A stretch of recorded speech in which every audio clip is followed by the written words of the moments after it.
আমি টাটকা পিসি গাইস, আমি পিসা ফ্রিজে থেকে খাই না, এই জন্য অল্প অল্প করে পিসি। এই দেখুন, মুগি লেবু দিয়ে মাখিয়ে আবার এই যে ধুয়ে রাখছি, লেবু দিয়ে মাখিয়ে রাখছিলাম, এখন ধুইছি। আজকে খিচুড়ির সাথে খাবো, এই জন্য একটু মাখা মাখা করে। এখন আমি মশলাগুলো এখানে দিয়ে সুন্দরভাবে মাখিব। ঝালের গুঁড়ো, হলুদের গুঁড়ো, লবণ এগুলো দিবে, এখন দিয়ে মাখিয়ে রাখবো সুন্দরভাবে। দেখুন মাখাচ্ছি গাইস, মাখিয়ে এটা কিছুক্ষণ রেখে দেব, দিয়ে তারপরে আমি রান্না করব। মাংস আমি সুন্দর করে মশলা দিয়ে ম্যারিনেট করে রেখেছি। দেখুন তেলটা গরম হয়ে যাচ্ছে গাইস। আমার কড়াইটা কালকে পুড়ে গেছে, চটচটি পুরা পুরা করতে লাগে, এই কড়াইটা একদম লেগে গেছে, আস্তে আস্তে পরিষ্কার করা লাগবে যদিও। দেখুন আমার তেলটা গরম হয়ে গেছে, এখন আমি মাংসটা ছেড়ে দেব। মাখানো মাংস আমি আস্তে আস্তে করে,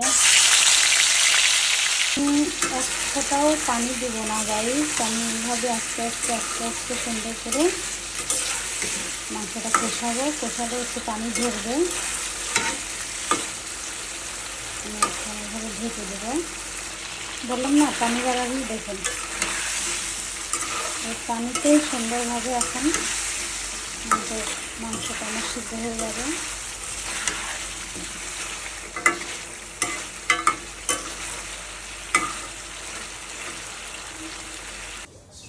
আমার বোনের বাসায় গিয়েছি দুটো লেবু আনতে, কাগজি লেবু। দেখুন গাইস কত সুন্দর লেবুগুলো ধরেছে,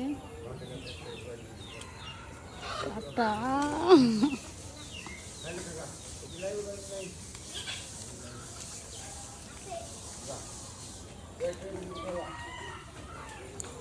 ঠিকতে পারছি না গাইস। দেখুন গাইস অনেক কষ্ট। কাগজি লেবু দিয়ে খিচুড়ি খাবো। লেবু দিয়েছে, এই দেখুন লেবু পেরে নিয়ে এসেছি,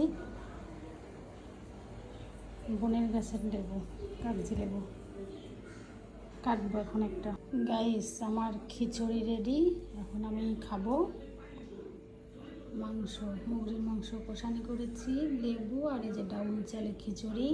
আজকের আবহাওয়াটা অনেক নর্মাল, সারাদিন বৃষ্টি হচ্ছে গাইস, ঝিপঝিপ ঝিপঝিপ করে বৃষ্টি পড়ছে। এই ছিল আজকের রেসিপি আমার। দেখুন অবশ্যই বলবেন কেমন হয়েছে, আর আপনারাও খিচুড়ি রান্না করে খান বৃষ্টির দিন, ভালো লাগবে। আল্লাহ হাফেজ, সবাই ভালো থাকবেন।